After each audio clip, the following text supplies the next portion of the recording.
Good morning বন্ধুরা। আজ হলো 14 মে, বৃহস্পতিবার। আজকের সকালের বিশেষ বিশেষ খবর হলো ভোটে বিপুল জয়ের পর মন্ত্রিসভার প্রথম বৈঠকেই অভিন্ন দেওয়ানি বিধি অর্থাৎ ইউসিসি কার্যকরী করার কথা ঘোষণা করে দিল হিমন্তের সরকার। তবে কারো ধর্ম পালনে হস্তক্ষেপ করা হবে না। ধর্মীয় পরম্পরা রীতিনীতিকে বাইরে রেখেই আসামে প্রবর্তন করা হবে অভিন্ন দেওয়ানি বিধি। বিয়ের ন্যূনতম বয়স নির্ধারণ থেকে শুরু করে পৈতৃক সম্পত্তিতে মেয়েদের অধিকার দেওয়া, বহুবিবাহ নিষিদ্ধ, লিভ ইন রিলেশনে বিধিনিষেধ জারি হবে। মোদীর সরকার দেশ জুড়ে এখনও চালু করেনি অভিন্ন দেওয়ানি বিধি। তবে উত্তরাখণ্ড, গোয়া এবং গুজরাটে ইতিমধ্যেই অভিন্ন দেওয়ানি বিধি প্রবর্তন করা হয়েছে। আসামেও হিমন্ত 1.0 সরকার ইউসিসি প্রবর্তনের প্রচেষ্টা চালিয়েছিল জোর কদমে। বিশেষজ্ঞ কমিটি গঠন করে রিপোর্টও নেওয়া হয়। শেষ পর্যন্ত কোনো কারণে অভিন্ন দেওয়ানি বিধি চালু করার পথে হাঁটেনি সরকার। তবে ভোটে জয়ের পর নির্বাচনী প্রতিশ্রুতি পালন করে নতুন সরকার আসামেও চালু করতে চলেছে ইউসিসি। আগামী 21 মে থেকে শুরু হবে ষষ্ঠদশ বিধানসভার অধিবেশন। নবনির্বাচিত বিধায়কদের শপথ হবে। সেই অধিবেশনের শেষ দিনে ইউসিসি বিল পেশ করা হবে বিধানসভায়। বুধবার নতুন সরকারের মন্ত্রিসভার প্রথম বৈঠকে এই সিদ্ধান্ত নেওয়া হয়েছে। মন্ত্রিসভার বৈঠকে অনুমোদন দেওয়া হয়েছে অভিন্ন দেওয়ানি আইনের খসড়ায়। বৈঠকের পর মুখ্যমন্ত্রী নিজেই এই খবর জানিয়েছেন। বিধানসভায় শাসক জোটের সংখ্যাতত্ত্বের জুড়ে অভিন্ন দেওয়ানি বিধি সংক্রান্ত বিল অনায়াসেই পাশ হয়ে আইনে পরিণত হবে। তাৎপর্যপূর্ণভাবে প্রস্তাবিত অভিন্ন দেওয়ানি বিধিতে ধর্মীয় রীতিনীতি পালনের স্বাধীনতায় হস্তক্ষেপ করা হবে না। ফলে হিন্দু, মুসলমান, খ্রিস্টান লোকেরা অবাধে নিজেদের ধর্ম পালন করতে পারবেন। ধর্মীয় রীতি মেনে বিয়ের প্রক্রিয়া হস্তক্ষেপ করবে না ইউসিসি। অভিন্ন দেওয়ানি আইনের খসড়ার অনুমোদন দেওয়ার কথা জানিয়ে মুখ্যমন্ত্রী বলেন, ধর্মীয় রীতিনীতি, কাস্টম, ট্র্যাডিশন ইউসিসির আওতার বাইরে থাকবে। পুজো, নাম প্রসঙ্গ দেওয়ানি বিধি মেনে হবে না। নামাজ কী করে আদায় করতে হবে সেখানে হস্তক্ষেপ নেই ইউসিসির। পুজো যেভাবে হয়ে আসছে সেভাবেই হবে। নামাজ যেভাবে আদায় করা হবে সেভাবেই। আসামে বসবাসকারী বিভিন্ন উপজাতি গোষ্ঠীর মধ্যে নানা ধরনের রীতিনীতির প্রচলন রয়েছে। বিয়ে থেকে শুরু করে সব বিষয়ে পৃথক পরম্পরা রয়েছে তাদের। আসামের প্রস্তাবিত ইউসিসি উপজাতির রীতিনীতি পালনেও বাধা হবে না। তাই অভিন্ন দেওয়ানি আইনের আওতার বাইরে রাখা হয়েছে আসামের পার্বত্য ও সমতলীয় উপজাতিদের। মুখ্যমন্ত্রী বলেন, উপজাতিরা অভিন্ন দেওয়ানি বিধির বাইরে থাকবেন। তাদের প্রচলিত রীতি পালনে কোনো বাধা হবে না। আসামের প্রয়োজন অনুসারে কাস্টমাইজ করা হয়েছে অভিন্ন দেওয়ানি বিধি। মূলত 4টি বিষয় থাকবে এতে। মুখ্যমন্ত্রী বলেন, অভিন্ন দেওয়ানি বিধিতে মূলত 4টি বিষয় থাকবে। বিয়ের জন্য নির্ধারণ করা হবে ন্যূনতম বয়স। বাধ্যতামূলক হবে বিয়ের রেজিস্ট্রেশন এবং আইনি বিচ্ছেদ। বহুবিবাহ নিষিদ্ধ হবে। পৈতৃক সম্পত্তিতে অধিকার দেওয়া হবে মেয়েদের। তাছাড়া লিভ ইন রিলেশনের উপরও বিধিনিষেধ থাকবে। এসব বিষয়ে প্রযোজ্য হবে সব ধর্মের লোকদের উপর। বস্তুত জনসংখ্যা নিয়ন্ত্রণ এবং মহিলা সবলীকরণের উপর চোখ রেখেই আসামে অভিন্ন দেওয়ানি বিধি চালু করার পথে এগোচ্ছে সরকার।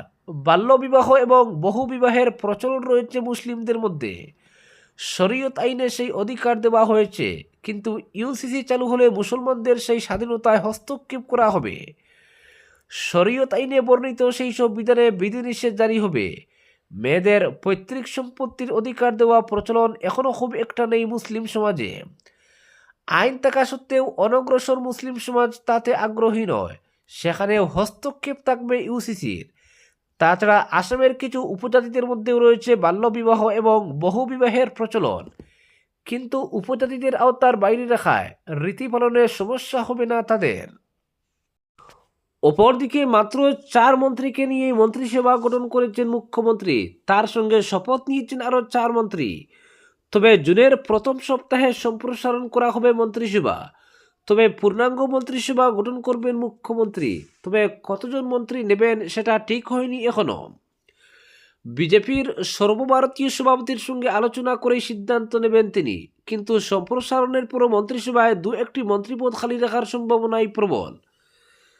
26 সদস্যের বিধানসভায় মুখ্যমন্ত্রীকে ছাড়া মন্ত্রিসভায় আরও 18 জন মন্ত্রী নেওয়ার সুযোগ রয়েছে, কিন্তু মাত্র 4 মন্ত্রী নিয়েছেন মুখ্যমন্ত্রী। বুধবার 4 মন্ত্রীকে নিয়ে মন্ত্রিসভার প্রথম বৈঠক সারেন তিনি। অতুল বোরা, চরণ বড়, রামেশ্বর তেলী, অজন্তা নেওগের হাতে দফতরের ভার তুলে দেননি এখনো। তবে মুখ্যমন্ত্রী জানান, নতুন মন্ত্রীদের হাতে শীঘ্রই দফতরের ভার তুলে দেওয়া হবে।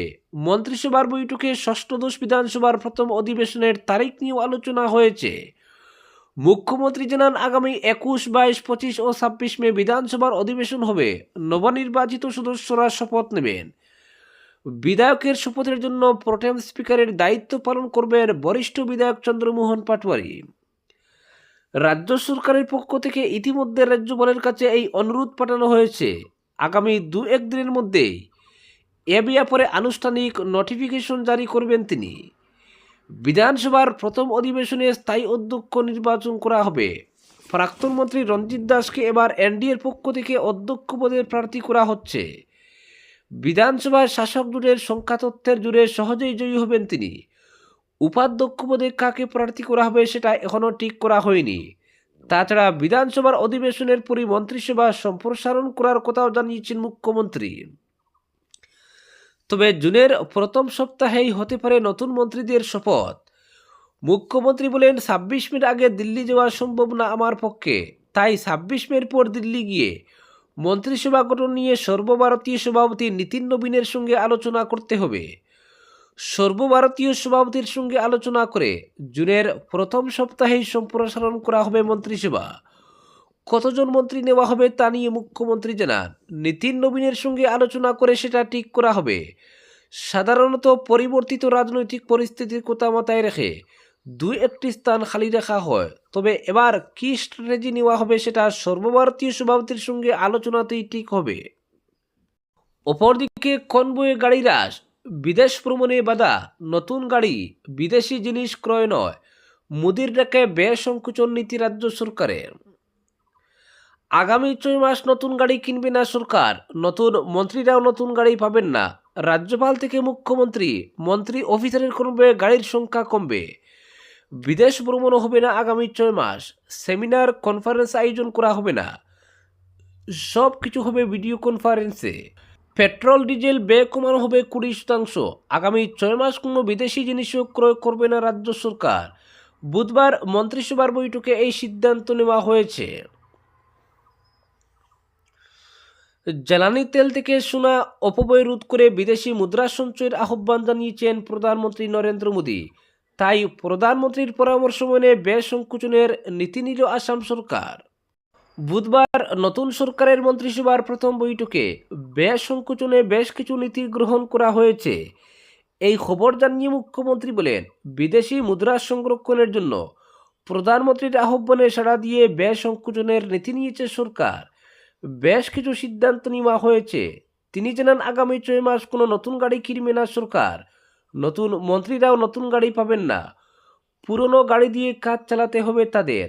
তাছাড়া আগামী 6 মাস মন্ত্রী অফিসারদের বিদেশ ভ্রমণে যাওয়া চলবে না, চিকিৎসাজনিত কারণ ছাড়া। সরকারি কিংবা ব্যক্তিগতভাবে কেউ বিদেশে যেতে পারবেন না। বিদেশ ভ্রমণে যেতে হলে মুখ্যমন্ত্রীর অনুমতির প্রয়োজন হবে। বিদেশের সেমিনার, কনফারেন্সে যতটা সম্ভব গুয়াহাটি থেকে ভিডিও কনফারেন্সে অংশ নিতে হবে। তাছাড়া জ্বালানি ব্যয় কমাতে রাজ্যপাল থেকে মুখ্যমন্ত্রী, মন্ত্রী অফিসারদের কনভয়ে গাড়ির সংখ্যা কমানো হবে আগামী 6 মাসের জন্য।